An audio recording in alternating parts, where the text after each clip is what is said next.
What's going on, football fans? It's me, J.R. Clark, back again with another rendition of the Pound for Pound Falcon Eye View. The series where we take a deeper look, a deeper dive into things that interest us and the things that interest y'all. Last time I did one of these, I did a deeper look at the 12 personnel that we could potentially be running with Hayden Hurst and Kyle Pitts. So if you haven't had a chance to look at that video, I highly suggest that you check that one out. But today's video is going to be focusing on the other side of the ball. It's going to be kind of taking a deeper look at a video, or deeper look at an aspect of something that me and Toby took a look at early on. And that was the concept of the creepers and simulated pressures defense that Dean Pease is going to be running.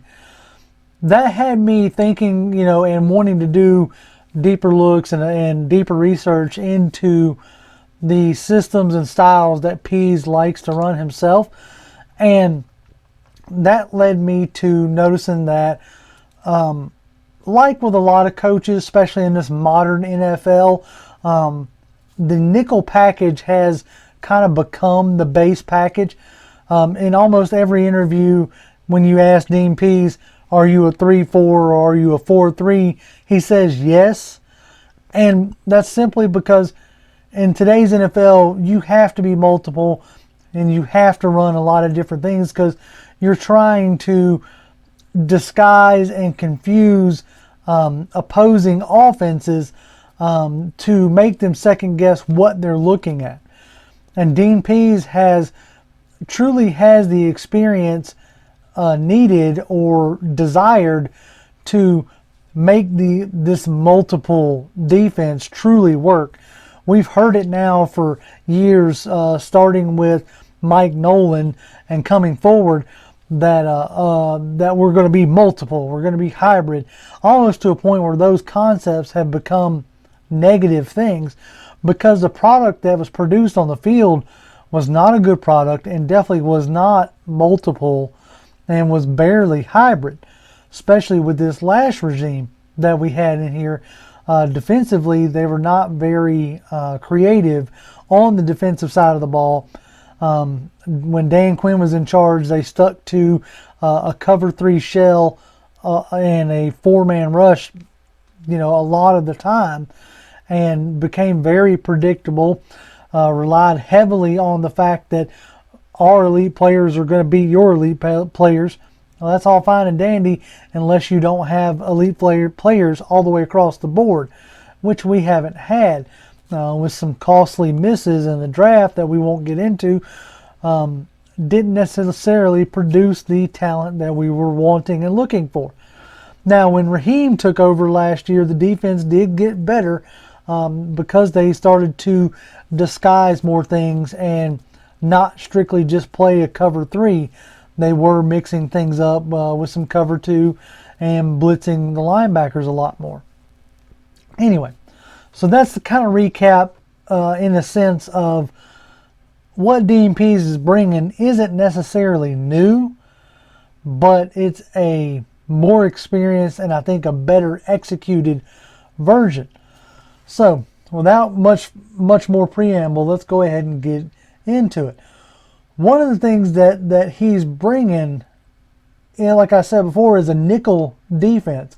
And what his nickel defense looks like is more like this, where you have 2 down linemen or 2 tackles in this particular diagram that I have here. So you have 2 tackles, 2 edge guys, and that's your front line. That's your front 4 of the 4-2-5. The 2 obviously being the 2 linebackers. You get your nickel by replacing a linebacker with a cornerback usually, or a safety, depending on how you want to play it. Cornerback tends to be nickel.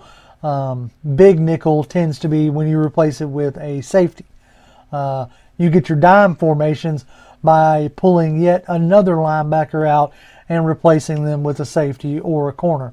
So your 4 is your defensive linemen, your 2 is your linebackers, and your 5 are your defensive backs, as this particular diagram illustrates here. So that's how you end up, with the 4-2-5. Now, Dean Pease' 4-2-5, or his nickel, is fairly different than the nickels that we have seen up to this point. Nickels that we have seen up to this point has just thrown an extra defensive back out there for coverage sakes. Dean Pease necessarily isn't that. He doesn't throw an extra defensive back out there for coverage sake, which makes his nickel a lot more interesting to me, because what he throws out there, and let's see if I, what I got here as far as, all right, I'm going to put this out here. Okay, this is basically the same formation of what we looked at a second ago. Well, a little bit different, but anyway. You see where it says R, okay? We're going to go that way. Yep. Okay, you see where it says R. You have corner, corner, free safety, R. All right. This is more of a 4-3 look on this formation, but what I want you to look at here is the R on there. That R in this particular formation means rover, but it is the nickel position. Everybody calls their nickel position something different. They call it rover, they call it jackbacker, they call it bullet, they call it viper. Everybody has a different terminology. The terminology that I've heard Dean Pease himself say for his position is money backer. Okay, now with the money backer position, it's a very interesting position because it's somewhere between a cornerback and a safety. But this money backer is asked to do a lot of different things on the field. The friend of the show, Adam Holloway, sent me a video about this high school defense 3-3-5 that they ran, which is something that Dean Pease runs as well, a type of nickel that he runs. But in that particular formation, they called their money backer the adjuster. And I really liked that because it really painted a clear picture of what that position is. And in that defense, and Dean Pease has done the same thing, in that defense, the money backer can and will replace an edge rusher, replace a linebacker, replace a safety, and replace a corner. That money backer or adjuster is what allows Dean Pease to do what he's talking about when he says he's going to come at you from all different angles, all right, and come at you from all different platforms. So what I want to get into right now is I'm trying to my first attempt in trying to do like a teleprompter illustrator kind of stuff. So you're going to have to bear with me if it looks a little goofy. All right, so this is the formation that I see, or okay, the players that I see. Here you have your 3 down linemen, which in this particular instance, I have them labeled as a nickel, or not nickel, a nose tackle, tackle, and a tackle, right? Because I think that's how this is going to break down. I think this is going to be potentially a Tyler Davison or Marlon Davison. Grady Jarrett here for sure. And then tackle-wise, I think this could be, a John Kaminsky, a JTM. So one of the tweeners that we have who could be considered an edge guy or considered a tackle. But anyway, what we're focusing on right now is this position right here, is that this money backer, okay? Make sure I got my, yep, okay, all right. So the money backer, depending on the call, has a responsibility of, okay, say you're going to blitz Deion Jones, the Mike linebacker. You're going to blitz him, right? That's going to leave this area over here vacant, all right? So the money backer could potentially replace the Mike backer in coverage here. You see how that works? So, or, you could do, let's see, boop, boop, boop. All right, so that's that particular instance. If you were to, the strong safety, I don't believe is going to spend too much time back here. I think he's going to end up playing more in this like level myself. So The money backer could switch if you're wanting to bring, like the money backer could come back here if you're wanting to blitz the strong safety, who I think, for lack of better terms, I think this is going to be Richie Grant. And I think Deron Harmon is going to be your free safety. But again, I could be wrong on that. But that's what my early thoughts are. But what I was saying is that what makes it really interesting to me is that I think that the money backer has the chance and the opportunity to create a lot of havoc and to create a lot of matchup nightmares for the offense. In years past, this money backer has been, Logan Ryan played that role for Dean Pease when he was in Tennessee, played it well to the tune of like 10 sacks over 2 seasons or 8 sacks, something of that nature. Pass deflects, intercept, just very versatile player.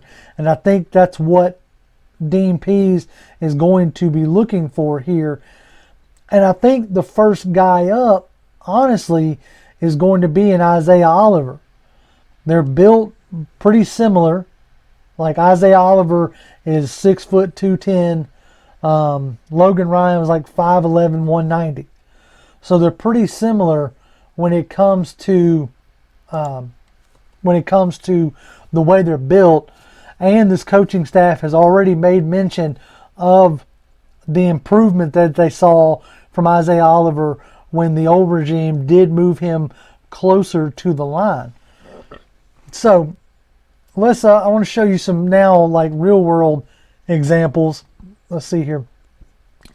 Let's go back to the Baltimore days with Dean Pease. As you can see right there, you have 4 linemen there, number 55 and 99. If I'm not mistaken, 55 is Suggs, 99 is Judon, if I'm not mistaken. I don't know their roster very well. But number 42 and 57 there's your 2 linebackers, and you can see Eric Weddle coming down to that mid-range level. So the way that Dean Pease uses his secondary, a lot of these guys, the safety-wise, are very interchangeable, which is encouraging to me.